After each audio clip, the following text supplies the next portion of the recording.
I'm Michael, and welcome to Beyond the Screenplay, the podcast where each episode we do a conversational deep dive analysis into a film.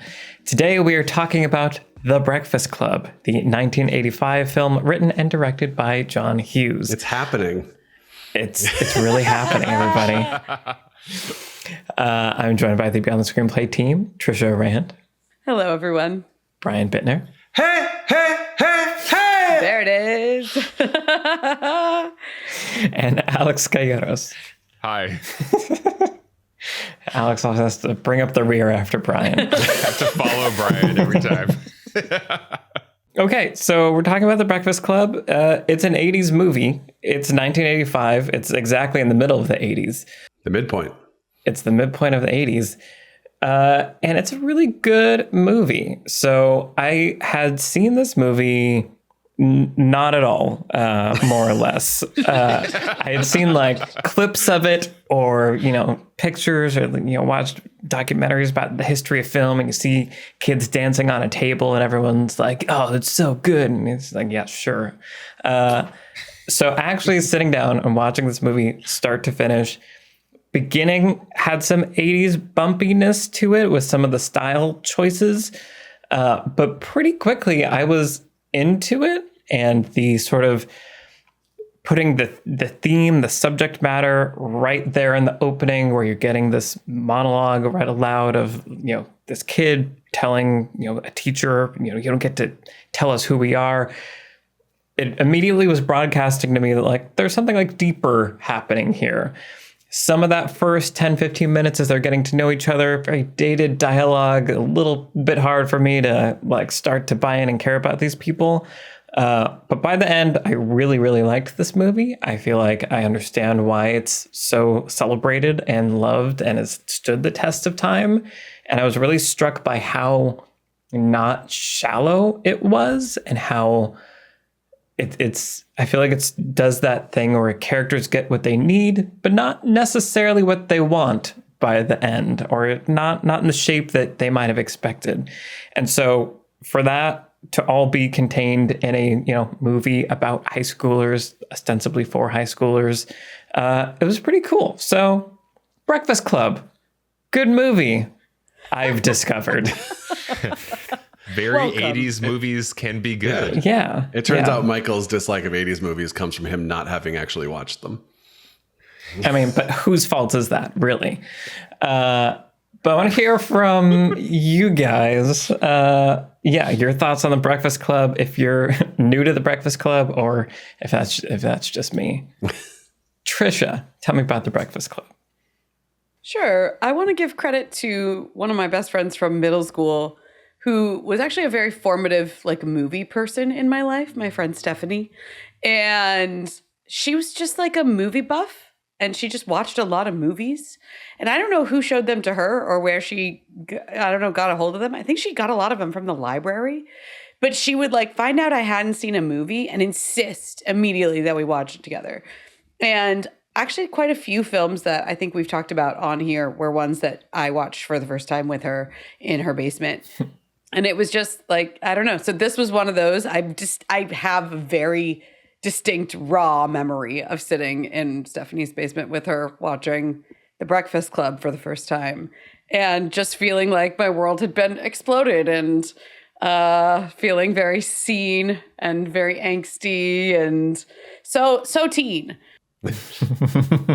I don't know. And this, of course, would have been in the 90s. So definitely not in the era that The Breakfast Club was made, but it was a classic. At the time it came out, it spoke directly to teenagers in such a way that made it very successful and sparked 1,000 copycats. One of our patrons pointed out that Empire Records is a very similar kind of a film that came out in the 90s that was a little bit more of our era. I don't want to say there are a lot of movies that are knockoffs of this, but there are a lot of other films that have tried to replicate the magic of The Breakfast Club, especially in its portrayal of teenagers. This was not a common, a teen movie was not a genre before John Hughes made it one, really.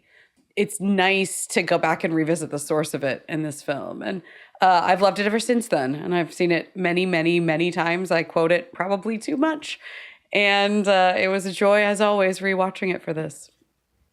Excellent. Yeah, one of our patrons, Hemlock Sillage, asked, like, what genre is this? And that's something I think could be fun to like get into, of like, what are the genres that are getting remixed? It's kind of a prison movie. Like, there's lots of different things that it's borrowing from here. Yeah. Awesome. Brian, what about you? Yeah, this is definitely a movie that I feel like has always been there. I can't remember when I saw it for the first time, but Trish and I discovered that in 2010, 8 years before we had ever met, I was Bender for Halloween and she was Claire. So absolutely wild. Yeah. Those were really good costumes we both had. That's right. Check our Twitter if we remember at all to share them. But I was also remembering that in high school, my friend made a movie. We went to Manheim Township High School in Lancaster, Pennsylvania, and he made a movie called MT Massacre 2, which was the sequel to MT Massacre, which he had made in middle school, which I was in. And we had a bunch of scenes where we were running from a serial killer, but running through the halls to Wang Chung.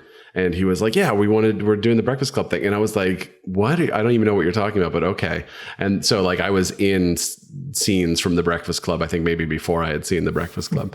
But yeah, I love this movie. It's just, I feel like it's one of those movies where when I'm watching it, I'm like, there's a lot of emotion happening. There's a lot of really cool thematic stuff happening, but it's also just fun and funny. And it's the kind of movie that's so quotable. And, like, remember that scene? Remember that scene? I think like that's kind of the full package. There are movies where like they're really like Anchorman or something where it's like, oh, I'm going to quote that movie and it's funny or whatever. But like, it's not going to make me think. It's not going to make me like, think about my life. It's not going to make me cry. Right. And Breakfast Club is just kind of like, it does a little bit of everything in a way that I think really works. Yeah. Yeah. And like a pretty tight package too. Mm-hmm. Like it's efficient, but doesn't feel rushed or like it's taking a long time. It just like happens just right. Awesome. Alex, what about you? Yeah, I'm trying to figure out if I've seen this movie like back in high school when I also watched like 16 Candles. For sure I saw in high school and really hit me with the teen feels. And I know I had friends that were super into the Breakfast Club. So I don't know. It's probably one of those things where it was like playing on a TV at a hangout where I didn't pay attention fully. But this movie has also been a cultural touchstone that I'm aware of, but haven't really ever thought about. And so watching it closely and deeply this time was really rewarding because I didn't really know that it would still hit me this hard. And as you said, Michael, how deep it actually was. It wasn't just this kind of prototypical, like, here's the teen archetypes in the archetypal teen movie, and that's it. It goes a level deeper than that, and it's about, actually the full humanity of these characters below the archetypes. So yeah, I found it really rewarding to watch. I felt like I had a lot of screenwriting lessons. It was a great example of we're some people in a room talking for a day kind of movie. It's a really compelling example of that. So yeah, I loved it. And now I want to go back and rewatch 16 Candles and remember what I loved about that one as well. Nice. Yeah. Yeah. Well, and yeah, like you're saying, there are so many screenwriting lessons in it. I could see how it would be really easy for someone who doesn't understand how like the depth of it and like what's happening underneath the surface to go and try to make a copycat film of it, right, and not copy the parts of it that are getting at the heart and soul of these kids and capturing what that experience is like. This episode is brought to you by Mubi, a curated streaming service dedicated to elevating great cinema. From iconic directors to emerging auteurs, there is always something new to discover on Mubi. With Mubi, each and every film is hand-selected. It's like your own personal film festival, streaming anytime, anywhere. It's a great way to discover the best of cinema. For example, Before Midnight, the third in the Before trilogy that tracks the relationship between Jesse and Celine across 20 years, is streaming on Mubi. This trilogy of films is one of the best out there and one of my favorites, and Before Midnight is a captivatingly entertaining and emotionally provocative finale for this trilogy, and you can watch it today. You can try Mubi for free for 30 days at mubi.com/beyondthescreenplay. That's mubi.com/beyond the screenplay for a whole month of great cinema for free. Thanks to Mubi for sponsoring Beyond the Screenplay. So one of the things that I was struck by as the movie began is sort of like I mentioned. It starts with you're hearing the Brian character reading the essay that he will eventually write about, you saw us like this in a kind of a two-dimensional way, but like we learned we're all these things. We're all three-dimensional characters. It's interesting that the movie starts that way and sort of tells you what's going to happen, but in a way that is, it plants that idea that can then kind of live in your subconscious, but it isn't, like the Fight Club version where it's like, we're going to show you like one of the final scenes of the movie, and then the narrator's going to be like, how did I get here? Mm-hmm. So it's kind of deftly doing that and kind of implanting, inceptioning these sort of ideas into your head.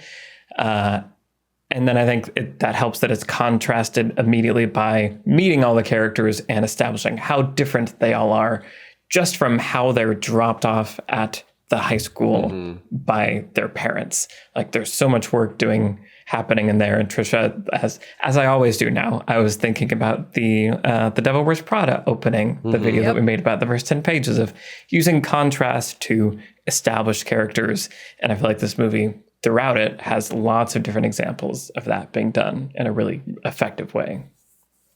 Yeah, I was struck by that too. And the thing I thought about this time that I kind of hadn't thought of before is the parent characters and how the movie, so as Brian pointed out, I think off mic, the movie actually starts with a quote on screen. And the quote, it's a Bowie quote. Is that right, Brian? Mm-hmm. Yeah. And it's a quote about like, now these kids that they're very aware of what they're going through, right? It seems like sort of this manifesto quote that's directed at adults about the teens, right? And it's saying like, you need to rethink what you know about teenagers because they are different than how you think adults. And then it starts with, the Brian character seemingly directly addressing an adult figure. We're not really... he might name him. I think he starts off, with like, "Dear Mr. So-and-so." Mm-hmm. So again, there's this central opposition of the movie is being set up as being teens versus adults in a lot of ways. And then the drop off goes even deeper into that. So the contrast in the drop off is not just, here's how all these teen characters are different from each other. And I think that the work that's being done with that is very deft. And like we're instantly sort of seeing the stereotypes in, from everything from the model and make of the cars to the way the teens are dressed to all of this like visual storytelling that's happening. But the adult characters in the cars are also there to antagonize the teen characters as they're being dropped off, right? We get that scene where Brian's mom is like, is this the first time we do this or the last time we do this? And his sister's in the well with him, you know. We get Claire's father, who's also like kind of placating her, but he's like, oh, well, you can't ditch class to go shopping, sweetheart. And she's like, you can't get me out of this. But again, there's this antagonism between the teens and their parents that preps us for sort of the central conflict of the movie, which is actually not between the teens, right? It's actually between the teenagers and the adults. Mm-hmm. It's like such a smart way to start it. And it reminds me that just like one of the options you have, probably the smartest one you have when you're writing an ensemble, is introduce all the characters separately before you put them in a room together. Knives Out does this. Like, this is very, we talked about Little that Miss movie. Sunshine. And then Little Miss Sunshine, which was our patron exclusive this month. We just talked about that. Introduce them all separately, then put them in a room together, and we'll go from there. Mm-hmm. So yeah, just overall, like super efficient scene work. And then, the sort of ghost parent relationship where you have Bender just wandering onto campus, right? Like without a parent at all, which is in itself telling.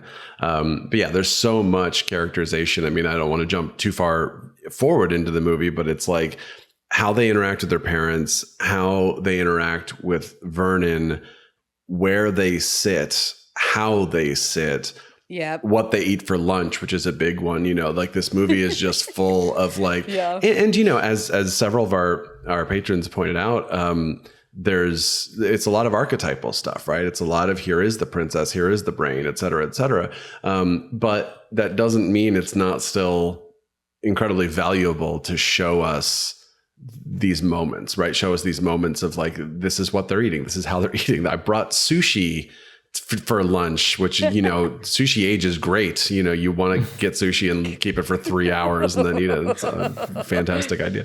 But like just these almost ridiculous ways that the characters are introduced just to be like, hey, look how different they are. And like also then to introduce the conflicts, not just between them and the adults, but also the conflicts that they're going to have with each other, especially in the first half of the movie. Mm-hmm. Yeah. Yeah. Well, and that early sequence when they're all just forced to kind of be quiet and stay in the room together, the film is really clever at using these just human experiences that we all have to eat. And so if we're going to eat, that's the way we're going to learn about each other. Even if we don't really care about each other or want to talk to each other, we're going to notice your food. We're going to notice what you're doing with your food over there. And I think the movie is good in that first sequence when people aren't really wanting to be together, finding little ways in which they're observing each other, commenting on each other. And then of course, Bender is really the driver of, the conversation and people kind of having to interact, partially because I think what is so interesting and great about his character is he's really ultimately jealous of all these kids. I feel like he's observing all of them and thinking about, he's projecting what kind of life they all have, that they're the evidence he's seeing of Brian's great, perfect lunch. And that's driving him to kind of lash out at each person individually in that kind of just like hurt jealousy. So yeah, the whole first act or first half of the second act, I think, is really good at just getting things moving in really clever ways. Yeah. Yeah. I was thinking about Royal Tenenbaum, actually, like thinking about Bender as far as characters that like you maybe don't like and have kind of weird intentions for like coming into a family essentially and like stirring things up. And they're antagonists essentially, but it's through that antagonism that things do get stirred up and things get hard, but then also like bonds are formed and experiences are had that wouldn't have happened otherwise. And so, yeah, I think having Bender be such a key role, like he is the thing that makes all of this happen, but he's also the antagonist. I think it's a good reminder for writers that like the antagonist doesn't have to be an evil person that you're trying to kill. Like the forces of antagonism can take many shapes, and their job is to push the heroes forward and force them to make choices and do things. And then you also have, of course, Vernon, the teacher, who is there doing that thing where he is a much worse person than Bender. Yep. So we can hate him more than we hate Bender. Yeah, I mean, I think that's the key to what makes this whole thing work, is to have, as you just said, have Bender there in the immediate to sort of cause all these interactions to happen, because otherwise they'd probably all just sit there quietly for 8 hours and go home, right? Exactly. And then you have the midpoint scene is like literally Bender versus Vernon, where Vernon really reveals himself to be sort of uglier than you realized, oh, he's kind of a scary principal guy. And then that midpoint scene, you're like, oh no, he's bad. And then that's when the shifts start to happen. There's still plenty of conflict between these characters in the second half, but that's where the shift starts to happen, where now Bender's kind of on their side, and now it's this team, this club, if you will, I just came up with that, versus this greater antagonist that whether it is Vernon specifically or sort of adulthood or the idea of who you're supposed to be, on a more kind of thematic level. And I think that the sort of immediate antagonist and the bigger antagonist is really what makes, it's just the engine of this entire movie. Mm-hmm. Exactly that. You just said the word engine there, and I was thinking so much about Bender and him being the engine of the movie. this time when I was watching it. And I was thinking a lot about the dramatic question, because when you look at the scenes, especially in the first half, and you kind of, they start to get a like momentum to them a little bit in the second half. But in the first half, they feel really episodic, and it's hard to see how they're connected to each other, right? Like you go from this sort of like incendiary scene where Bender's like trying to pick a fight, and like he's talking to Claire, and he's talking to Andy. That's what we're going to call Emilio. He's talking to Emilio. Emilio. Emilio. The Mighty Ducks man himself. Sorry. But then it goes like from there to the sequence where they're all really bored, right? And they like fall asleep. So there's this really episodic nature to the first half of it. And so I think what keeps that going is the dramatic question. And it feels like in most of this movie, the dramatic question is, what is Bender gonna do? Or really, is Bender going to do X, or like get X reaction that it seems like he's trying to get? So many of the scenes, especially in the first half, are structured around Bender is trying to make everybody mad, or he's just trying to elicit a reaction from people who are trying not to react. And the dramatic question of that becomes, will Bender get a reaction? Whether that's from Vernon or from Claire, or, he goes after Brian at one point, or, whatever it is. And so I think that it's hard to write that kind of volatile character, and because it's unclear what his goals are, other than he's just trying to rattle everybody. You hit on it right there, Alex, with your insecurity, and watching it this time around with his insecurity. And watching with Alex's this time insecurity. All the insecurity that Alex has about Bender. But yeah, just thinking like, Bender doesn't have a clear goal. And so what's driving the character internally isn't evident on the page necessarily. Although I do think Judd Nelson does a pretty good job of kind of playing it. But it really just becomes, we watch the next scene, because the last scene was so much of like, Bender's trying to do this, and then he totally got Andrew to like wrestle him to the ground, and then he pulled out his switchblade, and then it, whatever. Like that last scene exploded. So we assume the next scene might also explode, and it kind of keeps the whole thing moving in a way that it otherwise just doesn't move. I was just going to say really quick, I feel like he's not dissimilar from the Joker almost, like the Joker in The Dark Knight, where it's just like, this character is basically here like on behalf of the writer to cause like chaos. Story and chaos. And that's essentially what Bender is doing. But in both cases, obviously, it's rooted in, there is some deeper motivation, and there is a mystery around it. And that's partially why you want to like lean in and find out more. And that is cool with Bender, how you do get to, slowly they're doling out kind of the secrets and the vulnerabilities that he has. And really, he's kind of the first like domino to fall in some ways, in terms of exposing the vulnerabilities that then kind of makes it okay, or sets the tone for other people to eventually be following suit. Right. I was thinking specifically about your video, Michael, on The Dark Knight, where you're talking about like the Joker's, like he's after Gotham's soul, and like the dramatic question is sort of like who wins between Batman and the Joker. And that is what I was thinking about as you guys were talking, is like Bender feels like he is there to sort of win their souls, and the dramatic question almost like of the entire movie becomes, are these people going to be okay, including Bender? And it ends right with him like victorious. Like that's the final shot. Well, and kind of framing it in that way, as I pointed out, the central conflict is actually between the teens and the adults. And all four of those other teenagers walk into this movie basically on the adults' side, or willing to do what the adults tell them to do in a lot of ways, willing to behave the way that the adults want them to behave, willing to sit in their boxes that the adults have put them in, or that the social pressures have put them in. And Bender is the one that is not willing to do that. And basically, like inspires them all to act out and break down those stereotypes and those expectations that have been placed on them. And so, yes, he does win their souls. He does win their souls by the end. And I think that that's set up from the beginning. Again, he's parentless, right? When we first meet him. So you can kind of think of him as like the prototypical independent teen.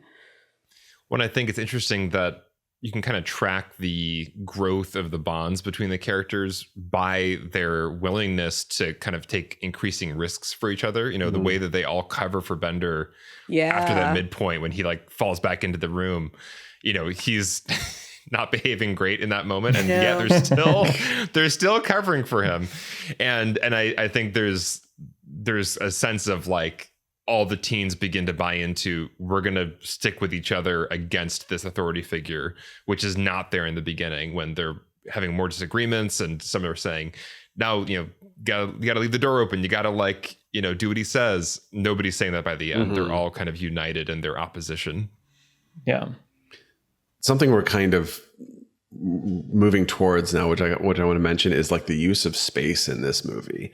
As you guys were talking about, like, oh, Bender's not going to sit there, like, because they're all confined to these desks or tables.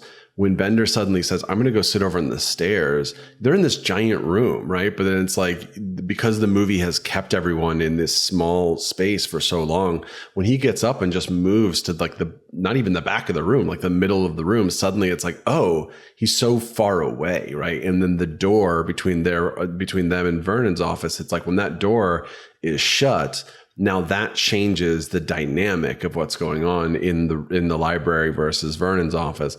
And then, of course, as the movie goes on, you're in the halls, right? And then now you're in the ceiling, and then now they're like filling the library and they're dancing in the library, And it's really cool to see a movie that almost entirely takes place in one room, and really could take place in one room. Like you could have some of those other scenes.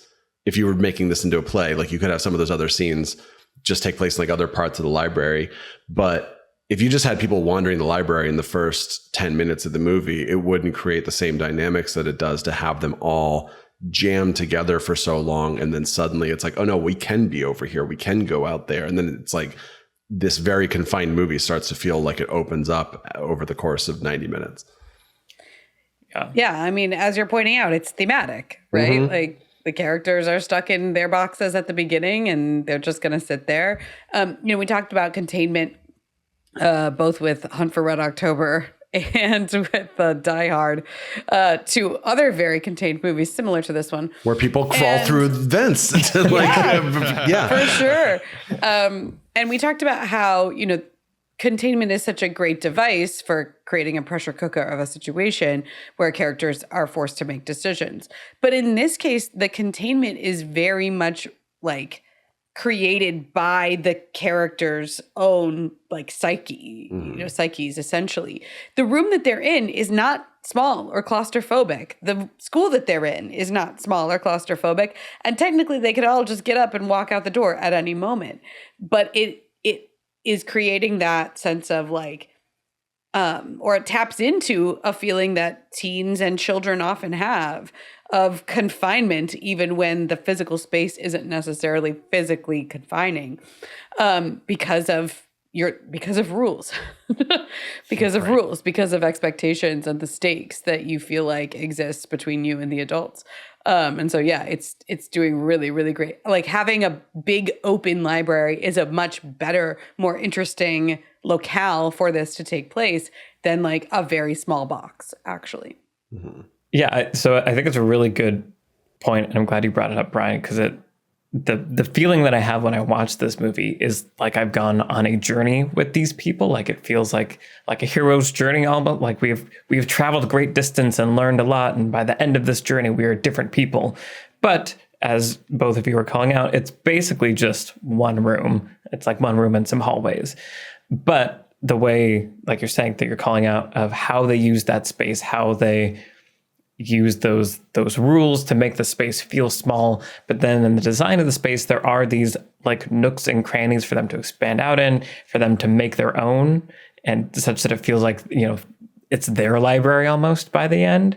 And I think it's floating a glass door, right, with your Emilio yell, 80s.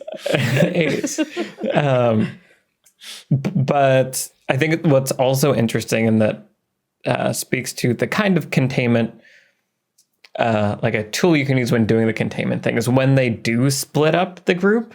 Like, it only happens a couple times, but I feel like it is used to interesting effect. And so for the first time is when the kids are all hungry. And so it's like two of them are assigned to go get drinks from the vending machine, because I guess that's how that works.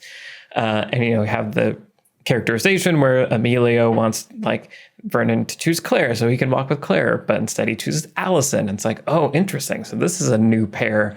And so it kind of splits off these little groups, again, in ways that wouldn't naturally happen. Like, we see that very literally happen. Like, this would not happen if not forced to happen.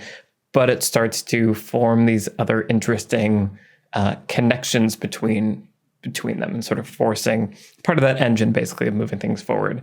So it's interesting that it's at that moment, and then later on in the library when they're going through each other's stuff. Like, that's kind of another moment where they're more relaxed, but they've kind of gravitated into different little pairings of people. And so Claire and Bender are off kind of having a slightly more intimate moment, and Brian and Andrew and Allison. Yeah, that she's such an, I want to talk about her too. Yeah, let's talk about Allison. Yeah, it's fun how they do that and how that brings out different dynamics that, you know, in microcosm makes different connections, but also helps overall bring these characters together. Well, speaking of Allison, watching this movie, at first I was really feeling like, this is kind of annoying, because she feels like this very just like random, kooky, like, she's the weird girl character. Look, the baloney is flung up onto the statue. And I think I was reading it as like, yeah, maybe this is kind of like the more shallow of the characters in its just like showy 80s like quirkiness. But watching it again, it really was striking me at how much it actually does all add up. Like, all these characters do add up in their own coherent ways, based on their flaw, based on their fears, their insecurity, their relationship with their parents. She is this interesting character whose thing is, I want to be paid attention to, I want to be seen, and my basically strategy for that is to be outrageous and to be strange so that I cannot be ignored. And I really appreciate how this movie, it begins in this place where it feels like, okay, we're just doing the surface level stereotypes, and it understands the psychology of those stereotypes, including the bully, including what drives a bully like Bender, and goes deep enough to understand this is what actually drives that behavior, and actually bothers to reveal that about all the characters. So really, really cool that the movie is both the template for all the ripoffs that just do the surface level stuff, but is also actually understands human psychology and gets at what creates these archetypes in the first place. Yeah, well, returning to that question that one of our patrons asked us about the genre of this movie, I think I'm pretty resoundingly going to settle on it's comedy. And because it's really funny is thing number one. Mm-hmm. But also because we were talking when we spoke to John Truby and about his new book, and where he breaks down like genre themes, and kind of how like genre is really about the kinds of themes that each genre treats or is, you know, sort of imbued with. Mm-hmm. And he talks about comedy as being about manners and morals. And I was thinking about the stakes of these various interactions between all of the different teens. And they're very much about manners, right? Like what you can say, what you can't say, what you should reveal about yourself or not reveal about yourself. And you have somebody like Bender who is transgressing moral boundaries by being bad-mannered in so many ways, which actually does create a lot of comedy, or can create a lot of comedy when you see people reacting to him. But then it's also about like, how do characters hold these manners?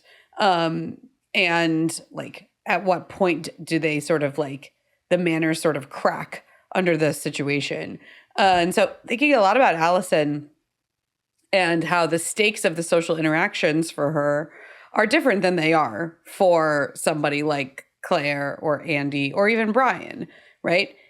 Those three characters are very much sort of bound to more familiar moral or like mannered codes that we might, immediately identify. Like, oh, I've all been in that situation where I'm just trying to be polite, just trying to answer the question. I'm trying not to ruffle any feathers. I love it when Andrew is trying to placate everybody, where he's just he's like, I'm in physics club. Like, just trying to, get into everybody's. Brian. Talking about Brian. Oh, sorry, Brian. Yeah. The rule of thumb, if you've seen My So-Called Life or The Breakfast Club, the nerdy characters are always named Brian. Yeah, they're Brian. Yeah, you're right. Interesting. Sorry. Yes, the scenes where Brian is trying to placate everybody, right? Where he's trying to say, like, fellas, let's just write our essays, like. He's just trying to fit in and ruffle as few feathers as possible. So you have characters like that, and then you have characters on the fringes, like Allison, where the stakes for the social interactions for her are very low. She can't possibly sink lower on the social totem pole than she already is. But climbing higher is something we can see, or being seen, being known, being addressed directly and spoken to. And, when she... like, you want to see what's in my bag? Just this sort of compulsive question. We sort of come to understand the stakes of that as well. And again, these things are all very funny. When you play on what, the manners of our society, you get comedy. But it's just such a genius sort of, as you're pointing out, Michael, constant exploration of where those boundaries are. Yeah. And, you're touching on something interesting, which is these two different sort of sets of characters between Brian, Andrew, and Claire, who they'll talk about their personal lives and their sort of frustration with their parents, but it's very surface, right? Until it gets really pulled out of them in that circular scene.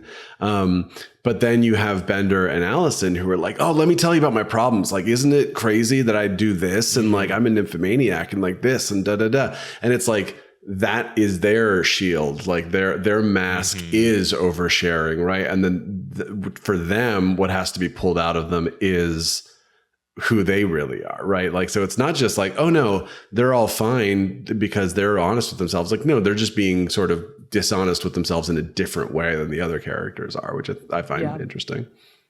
Yeah. Well, yeah. I mean, so you bring up that scene, the circular scene, which is like, I almost want to like go and make a video about just that scene. There's so much that happens in that scene. It's like 20 minutes long. I think it's like 20 or 25 pages in the script. And it's such a departure in a lot of ways from the rest of the movie, not like in a way that's out of sync. Rather, it's like exactly what you want, basically that moment where, like we've been calling out, the first half, especially the first half of the second act, there are these kind of episodic things, like you were saying, Trisha, of like, now we're seeing them, they're falling asleep together, or they're eating, or like now they have a little conflict. There's a lot of movement, jumping around. There's kind of like momentum and all that kind of stuff. By the end, for that 20-minute sequence, it sort of like contains crisis and maybe even climax. Like it's the whole like dark night of the soul. All of that happens all in this one conversation. It's just them sitting in a circle for 20 minutes. Nobody moves or goes anywhere. Yeah, and it's so good, but there's so many movements within all of that. And I feel like I was already really enjoying the movie, but like during that scene when it was like, oh, I'm like full attention on every line and everything that's happening in this because all of it has been woven together. And now they're in this kind of like therapy circle where at moments they're like friends, and we have this kind of tenuous trust that's been built up between us. But then like we start to really reveal some stuff and people kind of push, and that's sort of that, what you want from the crisis, which is the worst case scenario, the reason you were afraid of sharing these things in the first place, afraid of rejection, afraid that when you say, hey, are we friends and are we gonna see each other on Monday and hang out? And the answer is no. Like all of that happens, and the movie doesn't shy away from that. And it also doesn't like fix it in a way that feels cheap, which I said at the beginning, I really like, where it's are they going to be friends? I still don't know. Like, obviously by the end, romantic relationships have formed, and maybe I like to think they might be closer on Monday than they thought they would be during these darkest moments, but there's no certainty. But in going through that whole process, which happens in real time, they're creating a situation where they all get to be seen in their complexity together, and like, it's okay, right? It's that eternal sunshine thing of like, but how do we deal with this, and how do we do that? It's gonna suck. And it's like, okay, that's okay. I really like that's just really good. So good job, movie. Yeah, and I think part of why like a teen movie is so suited to this contained, like, all happens in one day story is that I think that it's the most realistic time of life for these kind of seismic emotional changes to happen. Yes. I'm pretty sure I had some sleepovers in which like the journey felt this big, like where you're like up at 3 a.m. talking to some of your closest friends, and like truths are being revealed, and it feels like everything has changed and the world everything's monumental. It is a time in life where in the course of 8 hours, things can feel very different. So I think it's just really smart to do a teen movie in a contained setting in real time, because I think it's the most realistic contained movie you can make. People at that point in their lives facing those kind of teen heightened emotions. Yeah. And the search for identity too, right? That's right. One of sort of You're the still key, in flux. Key developmental questions that teenagers are going through. And that is the central conflict of this movie, is like, who am I? Am I who my parents want me to be? Am I who my peers say that I am? Or am I neither of those things? Do I get to decide for myself? And so I think, all of that is beautifully, if painfully, explored. Yeah.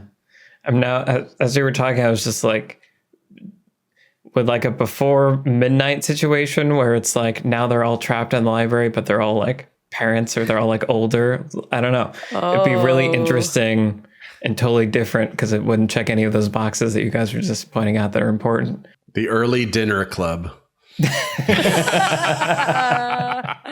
No. There it is. There are a couple funny things about the conclusion to the movie. Really just talking about the Allison conclusion. No. Here. We got to Crime. get there. We have to do it. Dragon Tattoo and Breakfast Club are just like, let's degoth this character. It's the wrong choice always. Because that is where the movie, it takes me all the way in this 20-minute, therapy sequence to be like, wow, this could just be like a modern film. Like, this feels fresh. This feels great. It feels honest, timeless. And then we get the reveal, the makeover, where Allison walks out and that music is playing, and the way that Andrew and Brian like react to her is like everything has changed. Where she's just like, she looks kind of weird. Yeah. Now she doesn't look like herself anymore. Right. I just want to say, on the topic of John Hughes writing young women characters, Molly Ringwald wrote a really wonderful essay for The New Yorker back in 2018 about John Hughes. And she's sort of looking at his filmography, especially the 3 movies that she made with him, through a Me Too lens. And she's also a parent at that point. And she said, she sort of opens the essay by saying, like, I watched The Breakfast Club with my 10-year-old daughter, and like, here's what we talked about, and here's how I feel about it. And the piece is really, really well written, and covers a lot of ground about John Hughes and adolescence and women and sex. And I just really recommend that everybody read it. And it was also brought up by a patron of ours. I think there's sort of an open question to how some of it has aged. And like, the Allison makeover is a part of that, right? Obviously, there's a lot of sexual content in this movie in terms of the dialogue. Mostly Bender just absolutely trying to get under Claire's skin, and feeling possibly we hinted at his insecurity, and it's part of it is probably because of Claire's rejection of him and like ongoing rejection of him, kind of. And so I think that there's a lot of room for nuance in this movie and in the way that we read this movie and in some of John Hughes' other movies about young women. And so just really want to recommend that article by Molly Ringwald if you want to sort of do a deeper dive into looking at these movies through that lens. We can, make sure we put that in the show notes for people to check out. That moment, as you're pointing out, dialogue throughout was like striking and uncomfortable at times. I think what made me ultimately not, get thrown off the horse by it was that there did seem to be like sweetness underneath it, or like, that there's characters, the characters care about each other in a way that I find believable, even if kind of the external actions they're taking are dated and problematic in different ways. And honestly, the Allison moment was pretty weird for me until I went and read the script. And then reading the script, there's a line that is in the movie, but I was maybe just distracted by what was happening. But Allison says when Claire's putting, the makeup on her, she's like, "Why are you being so nice to me?" And Claire says, "'Cause you're letting me." And I sort of realized, okay, that's like the important character moment here, is that like Allison is letting herself like have friends and be vulnerable. And so that's underneath these layers of makeup, there is like a deeper bond happening here that I think is ultimately doing the right work for the movie, even if the specific choice is what it is. Yeah, well, I actually think there is something, it's very, gendered or whatever, but there is something very sweet about that moment where they're together and, Claire cares enough to like, pay attention to her and do what Claire is able to do for her, which is put on makeup. And so that part, in some ways, that doesn't actually feel that dated to me. The makeup over part, whatever. But the part that makes me laugh is the boy's reaction to her, and the movie's the camera's reaction to her with like a bow in her hair as being now this like goddess. It's just funny. Yeah, I mean, very quickly, we were talking on Slack before we recorded about like what the act structure of this movie is, and it feels like the third act of this movie is the last like 9 minutes, right, where it's after the circle scene, and I started thinking of it as like maybe it's a 5-act movie where we get to know the characters, and then we sort of see their conflicts, and then we kind of have the midpoint switch, then we have the circular scene, and then we have the kind of finale. But basically, it's like the movie is taking 9 minutes to be like, hey, look at these two couples that suddenly formed. Like, look, that wasn't really there for the first 80 minutes of the movie. That suddenly it's like, hey, what about this? So I feel like, especially Allison's makeover plus Andrew and Allison's relationship just sort of feels like, what? Like, where did this come from at all? And I think it's one of those, I'm not saying it was, you have the hallway scene with them and stuff, but I feel like that is sort of one of these 80s kinds of things, right? Where you or even Neo and Trinity, we talked about this in The Matrix, right? Just this sort of like, oh, by the way, these characters are in love now. You're like, all right, sure. Why not? It's a movie. Movies do this kind of stuff. Yeah. I will say with you were reacting, Michael, but like Allison and Andrew, I think there is enough that I believe that they are interested in each other. The completeness of the like romance arcs by the end does not feel believable for either couple. I was specifically talking about when you talk about the boy's reaction, Alex, the fact that Andrew's like, oh, now I like you. Yeah.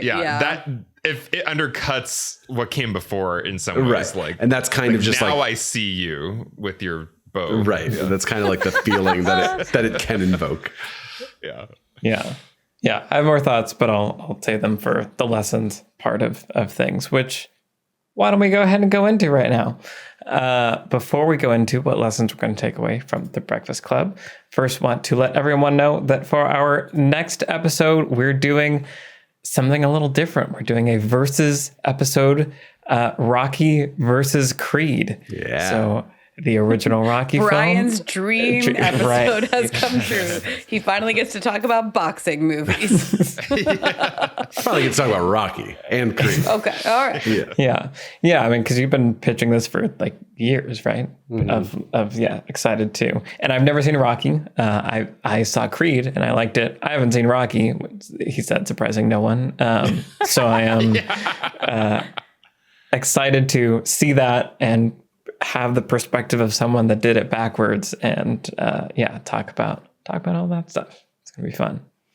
Okay, lessons. What lessons are we going to take away from The Breakfast Club? Maybe I'll just jump in since we were just kind of talking about the Allison Andrew moment. And the reaction I was having, I agree that like the need to complete the romantic arcs such that everyone is kissing in the final frames of the movie. Like that is when the movie's like starts waving a flag that's like, remember, you're still watching a movie. And I kind of snap out of the beautiful trance I was in up to that point. I was like, all right, okay, yeah, sorry, you're still a movie. We're still in the 80s. But I do think something that I liked about the Andrew Allison progression is, so we have that hallway moment in the first half of Act 2 where they go off on their own. But then after that moment where Allison volunteers to share her bag, right? Like everyone's like sharing their bag and she's like, don't you want to see what's in mine? And like pours it out. And it's clear, like it's a very clear, I want attention kind of moment. I think it's really interesting that Andrew sees that aspect of her. And he has a line that's like, because the stuff in her bag is, stuff that you would need if you're running away from home. And he's like, you either really want to run away from home or you really want people to think that you really want to run away from home. And that stirs her up and she goes and walks into a different part of the library and he like follows her and kind of presses her and sort of like, and in a not terribly forceful way, but pushes her to like talk to him and like be open. And like there's something about Andrew where he sees people and he cares and is willing to listen, and she's willing to share in that moment. And she is also throughout the movie, particularly in the second half of Act 2, watching him. And when everyone else is like, let's go get high, Andrew has this moment of like, I guess I have to because everyone else is doing it. It's sort of this moment. And you see on Allison's face a look of disappointment. And then later she gives voice to that where it's like, you can't think for yourself. You do what everyone's always telling you to do. And so the lesson kind of crystallized. I was talking about this movie after watching it with a couple other people. And someone pointed out that in this movie, there are people telling each other truths about themselves in a weaponized, harsh way. And the journey is to arrive at a place where you can tell someone truths about themselves in a helpful way, like trying to help them grow and face their vulnerabilities and see the benefit of going through that difficulty. And I feel like the Andrew and Allison relationship tracks that really nicely, where they see each other in ways the others don't, and end up pushing each other and calling each other on their BS, basically, and saying, you're lying to yourself. And I'm telling you that not because I want to hurt you, but because I want to help you. And that just, it's like a nice little summation of what character growth and relationship growth can be. And I found that lovely in this movie. So that's my lesson. I really like that. It kind of dovetails actually into my lesson a little bit, which is more about the weaponized truth-telling that you mentioned, particularly with Vernon and Bender, and how crucial. There's sort of like these two really critical confrontations between Vernon and Bender in the first half.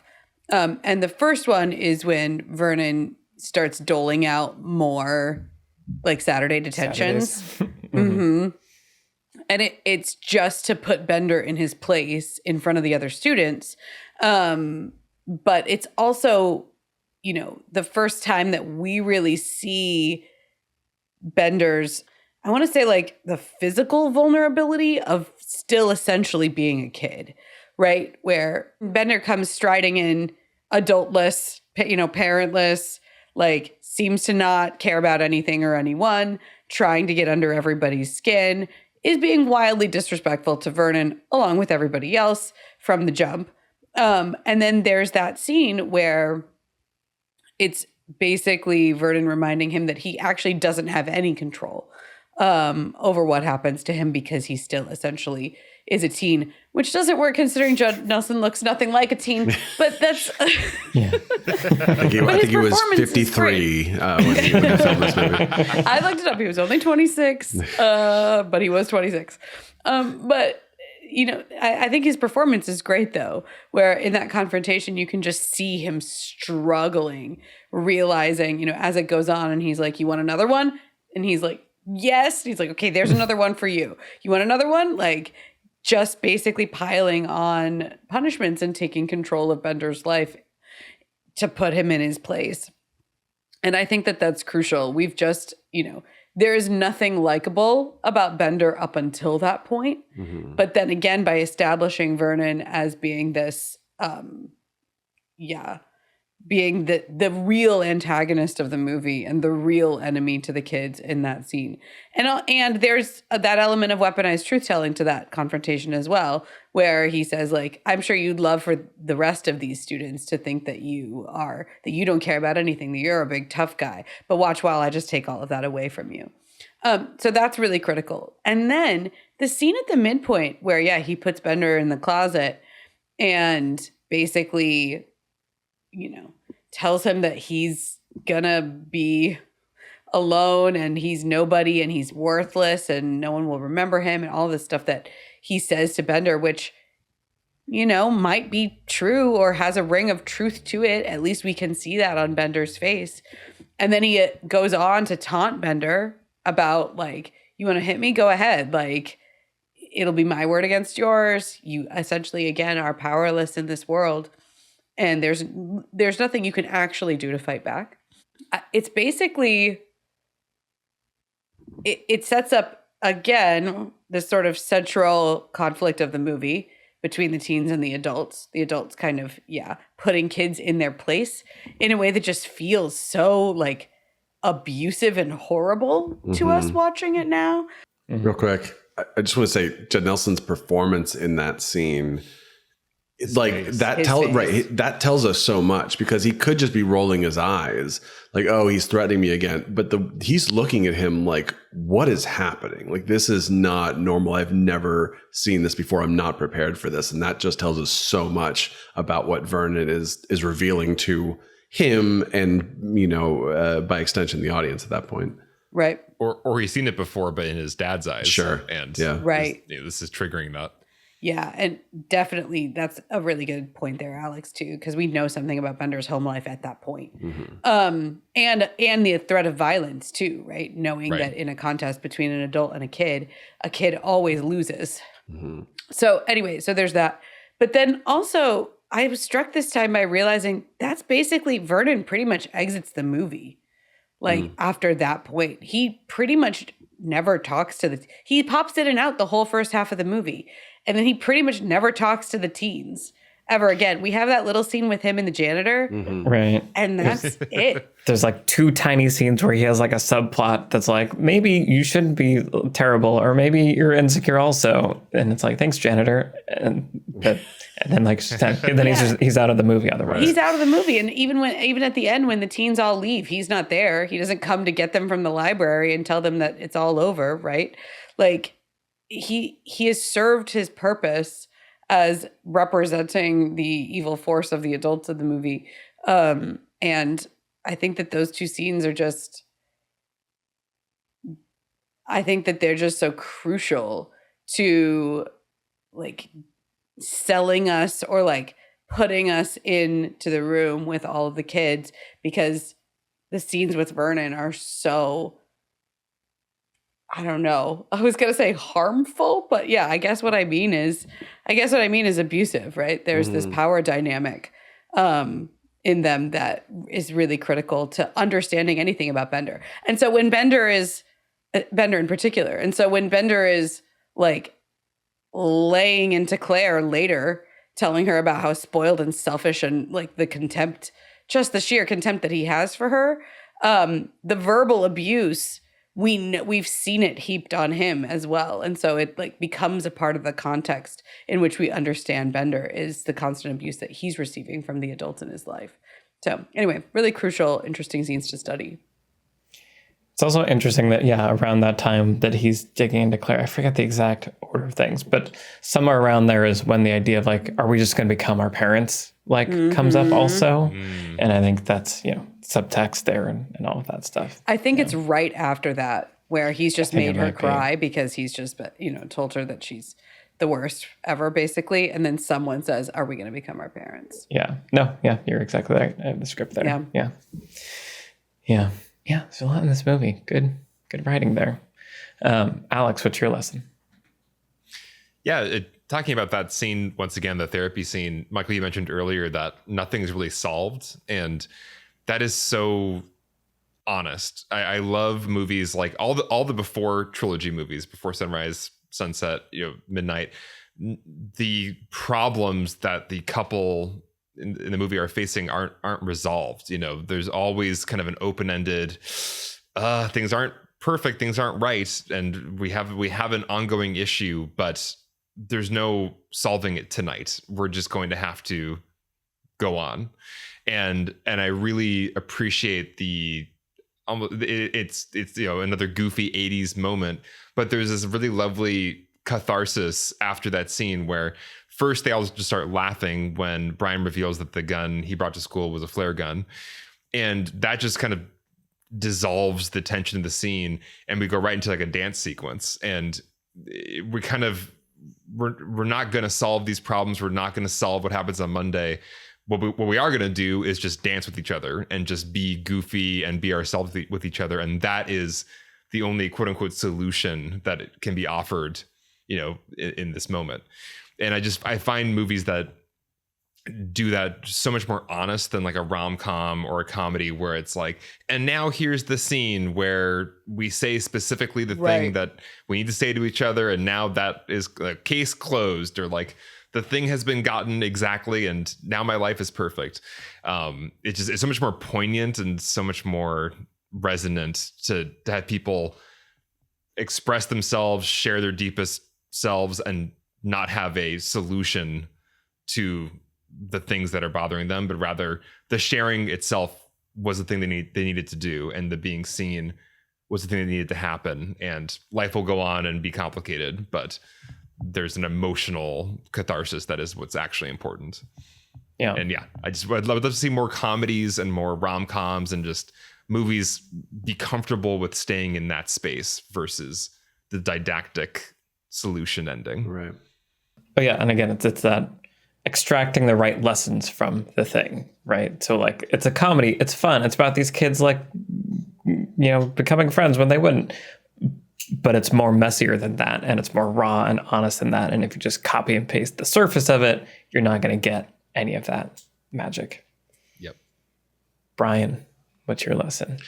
Definitely along these lines. I was just really thinking about how to make dialogue compelling, because obviously this movie is one of the big examples of a movie that's just people in a room talking. You could say that about movies like, I don't know, The Social Network or something like that, but this is like just genuinely like there are just people and they are in a room and they are talking, and that is 90% of the movie.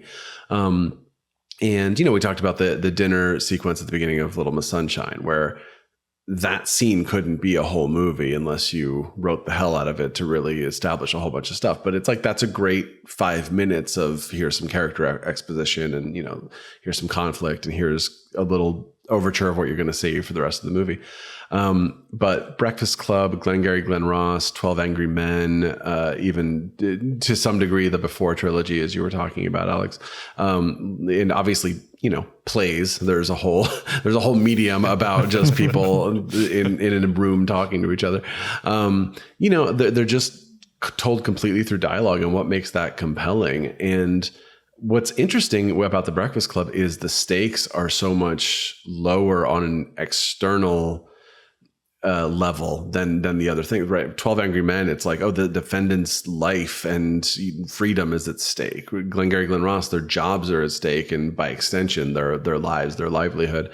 The Before trilogy, is this couple going to get together, right? Like that's every rom-com is just like, hey, I really want these people to get together. That's Friends or The Office, right? The will they, won't they? Like we're just going to watch forever and see if this happens.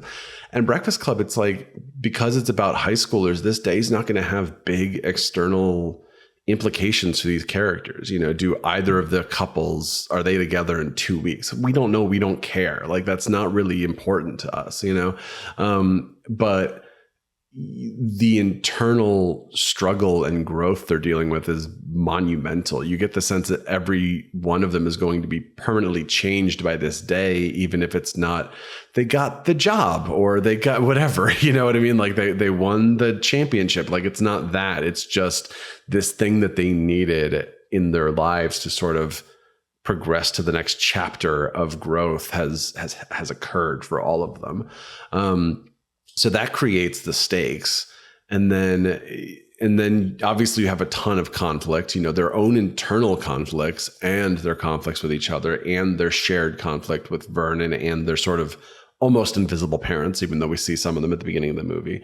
And then just finally, like, I like when characters in movies just kind of talk about life and the meaning of things. And, you know, it's like, don't be afraid to put your themes into the characters' mouths and just have them argue about stuff, you know, and sometimes that can make your thing too on the nose.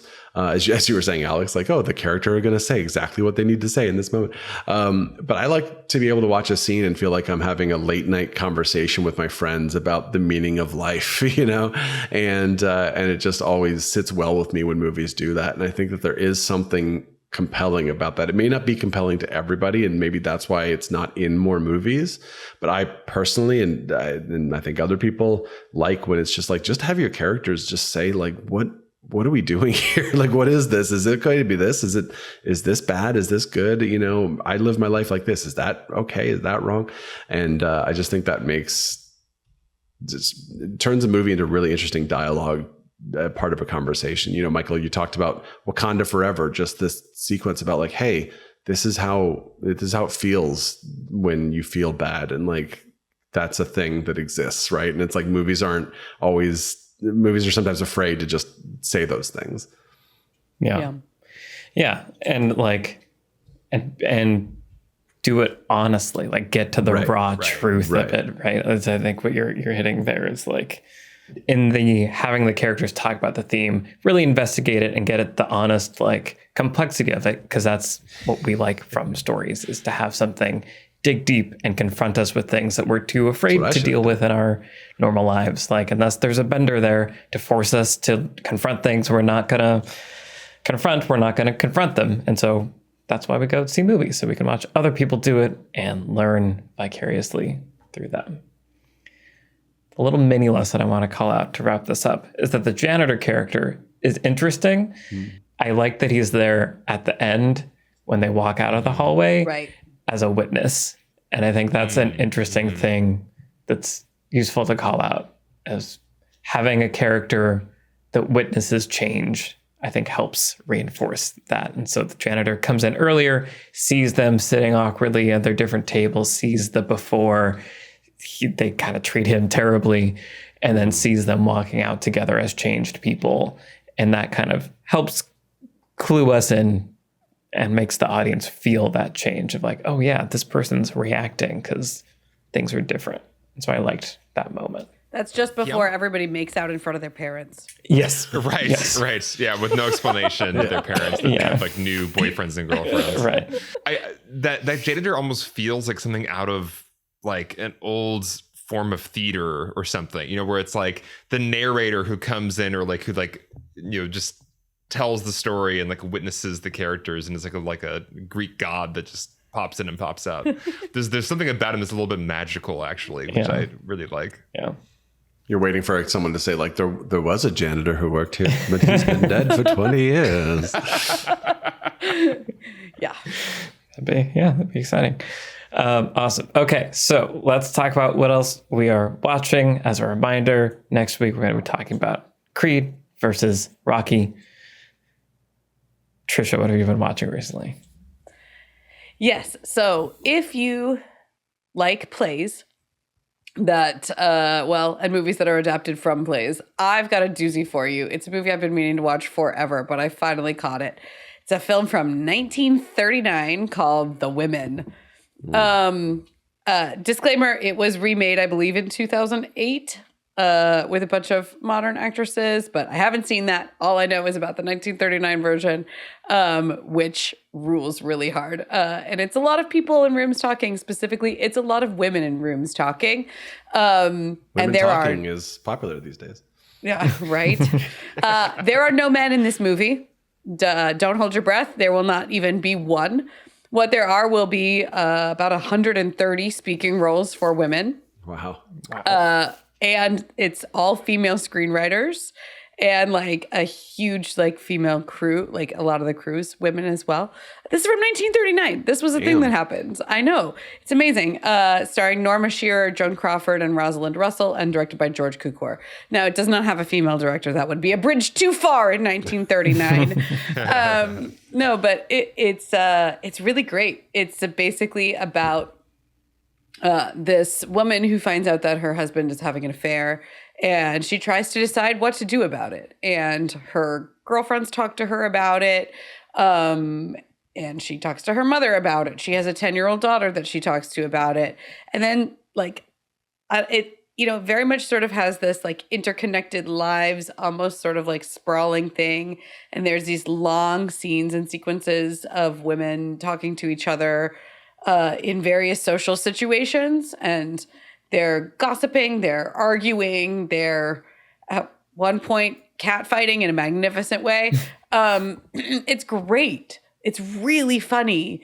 And there's a lot of like poignancy to it about the relationships between all the characters. And I just really, really enjoyed it. And it's been on my list for ages. So definitely want to recommend The Women. And then check back in with me soon also, because I have been at Virtual Sundance this week. Yeah. And so I've got a bunch of new movies to recommend coming really soon. So as soon as I do, I'll get a little roundup going for you guys about all the best stuff I'm seeing at Sundance. But it's yet another banner year of awesome films coming out of there.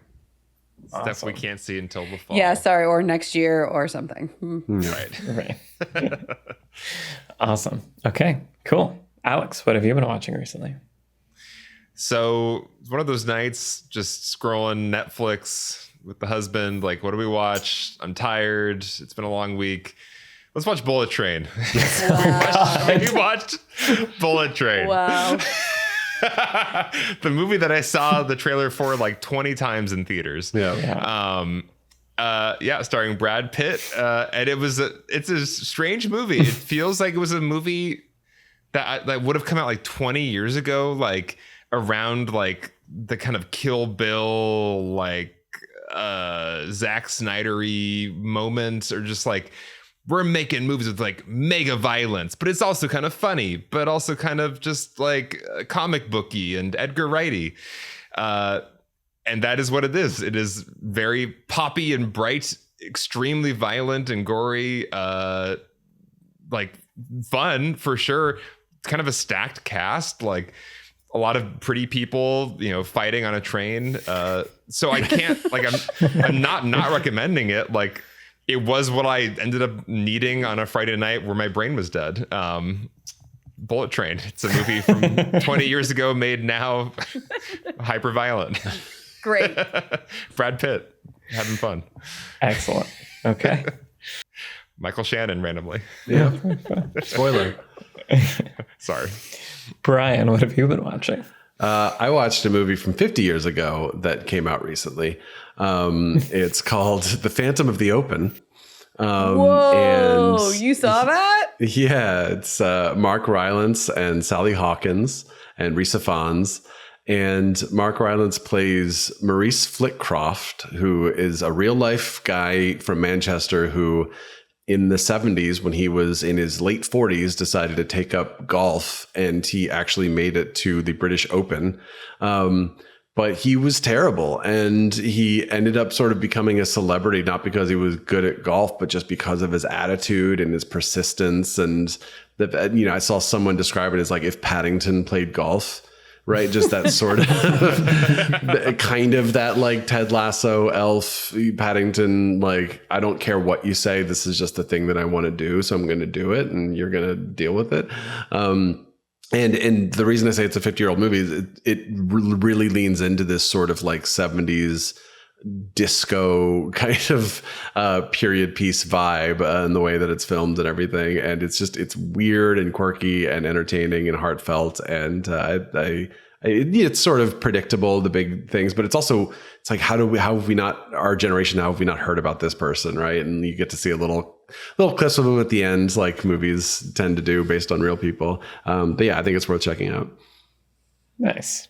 Yeah, I remember seeing the trailer for that and being like, oh, that looks charming. Yeah. Michael? Yeah, so I recently watched In the Mood for Love for the first time. A patron had recommended it to me 3 years ago. And I was like, you know what? I'm going to be better about watching movies I haven't seen. I'm going to order the DVD right now during this, during our call. And I did. And then it sat on my shelf for 3 years. A DVD? The Blu-ray of it. Yeah, please. Sorry. Made it more interesting. I mean, digital media, period. Now it's all mixing together for me. It was really interesting, and I want to watch it again. My overall take was that it was moody and lovely. Yeah. And inny and the-y and for-y.